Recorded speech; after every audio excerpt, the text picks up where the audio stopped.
Now, you might be carrying around religious guilt, and I can show you with a few questions, and you can basically see whether that is the case or not.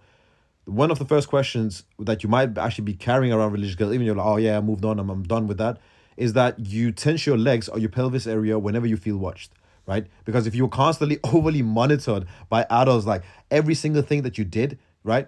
It's like, oh, this is right and that's wrong, haram, rah, rah, rah. Well, essentially, you learn how to clench to stay, appropriate, right? And all of that, it turns into pelvic tension. Now, another thing is that if you ever felt guilt in your lower belly whenever you felt desire, right? That shame that you were carrying is conditioned as well. Anything that constantly, thinking, oh, desire, desire, and it was like haram, haram, haram. So it shuts down as soon as, some desire then wakes up. So that's something that you might notice as well.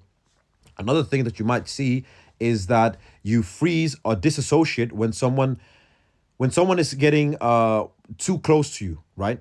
And it's when you are a little child, a little girl, she get many get shamed to sort of disconnect from that whole area to survive, and that's also why essentially you grow conditions like vaginismus because of all that shame, right? And it's just the body keeps on repeating that pattern over and over again.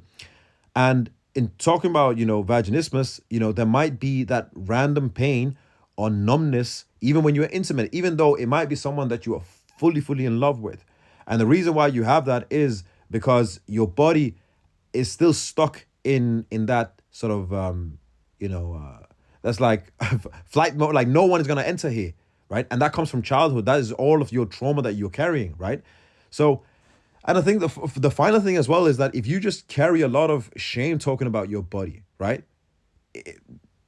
Even, maybe even to yourself, well, most likely you have internalized everyone saying, you know what, haram this and girls don't do that. As a little child, that all of that shame is most likely something about your body is something most likely you're still carrying.